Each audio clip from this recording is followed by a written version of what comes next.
月之暗面。第8章，吉他手。这几天我睡得很少，周小飞回去之后，我已经困得睁不开眼，但同时也很佩服他。他说第2天一大早还得联系审核部门。尽管周小飞一直说有事儿给他打电话，以他的人脉办点小事儿的确不费劲，可我还是很不情愿麻烦他。我躺在床上，闭着眼睛胡思乱想，直到窗外有些泛蓝，才渐渐睡去。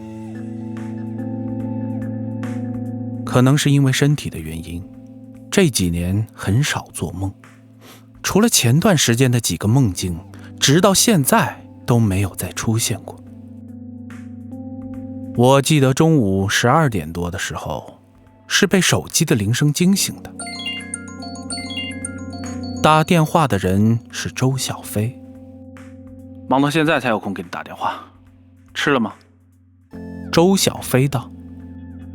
我看了看时间，尴尬的道：还没。怎么了？上午审核给我打电话，说节目里出镜的乐手不能有明显的纹身。我靠，有一吉他手从手指到胳膊全是花纹，穿长袖都遮不住。节目组建议他把手上的洗了，以后上节目穿长袖得了。他还不乐意，当场就撂挑子。他道：你什么意思？能听得出他在边吃午餐边与我通话。我在床上坐了起来，打断他道。对方咽了一口食物，立时道：你怎么那么着急呢？听我说完。后来就解约了呗，好聚好散。他觉得挣得少，台里规矩又多，他不愿干。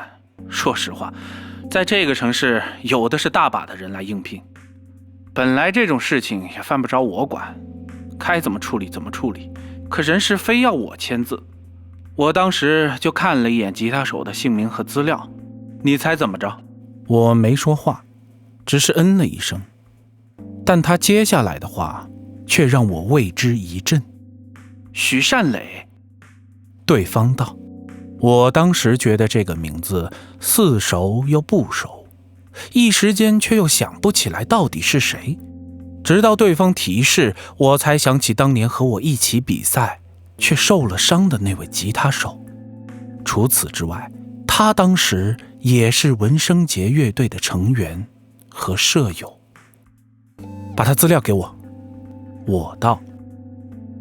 下午我按着周小飞给我的地址导航到了城北的一个老小区里，废弃的家具和杂物随意地堆放在围墙边，几个老人晒着太阳。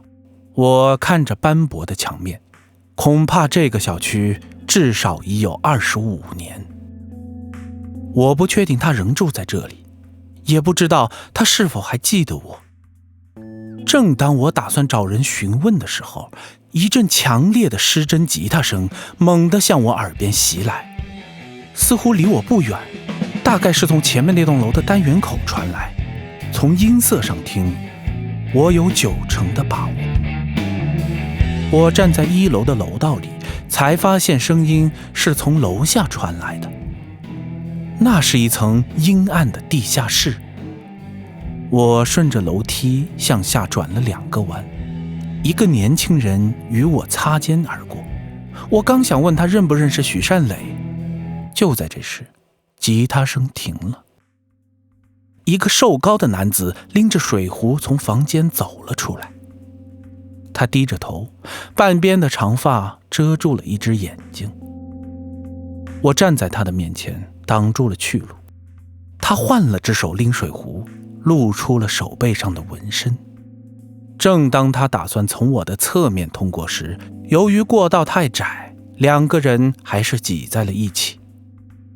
他抬起头，撩开半边长发，诧异地望着我，我却微笑地望着他。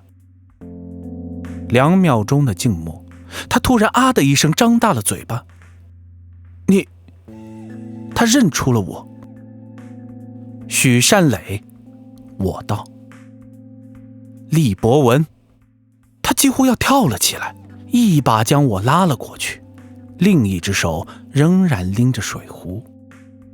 我也伸出手臂拥抱着他，自那一别已有16年。当我走进他的房间坐定后，一种潮湿的感觉不禁让我感到手心一阵发痒。这里没有阳光，全靠2盏惨白的日光灯。没想到他如今生活在这样的环境中，心里猛地一阵发酸。他似乎看出了我的心思，有些尴尬的道：是我太不自量力了，这些年也没挣到多少钱，都用来买了设备，去年才搬到这儿住的。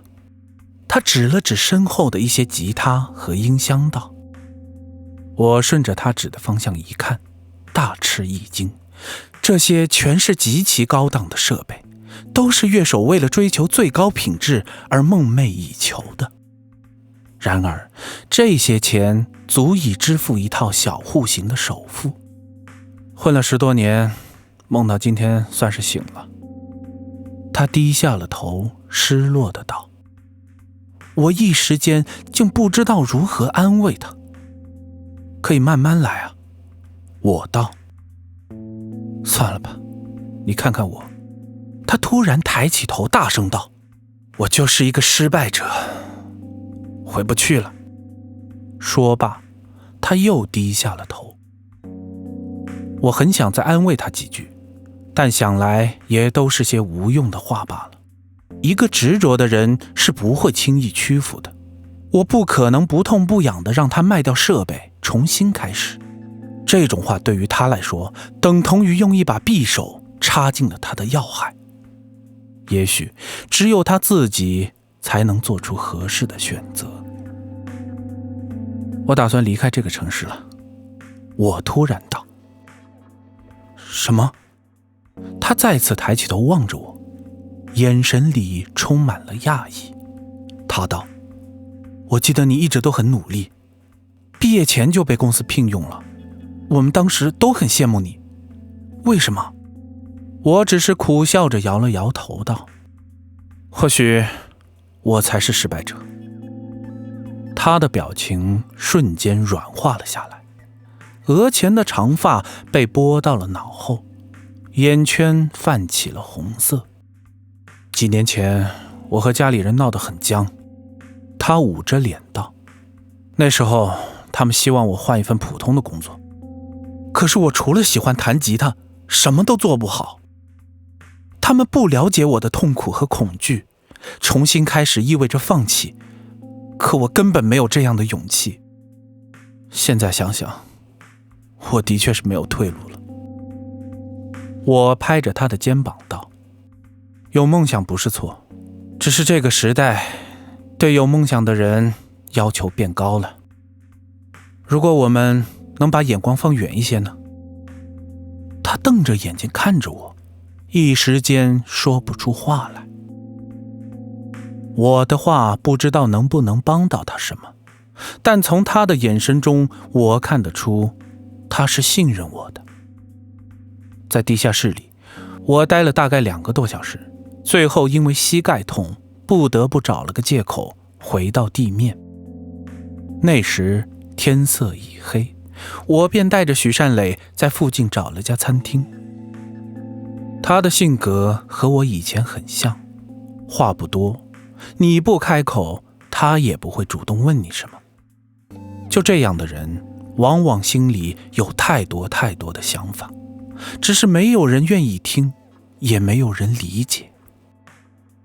那把琴挺贵的吧？2万？我问道。他下午弹的那把琥珀色木纹电吉他是专业乐手的挚爱，只是看起来有些年头。那把不是我的。他顿了一会儿才道，是文生杰当时送给我的。我一听不禁猛然一怔。什么时候？我问。那天晚上。他几乎憋了很久才说出这几个字。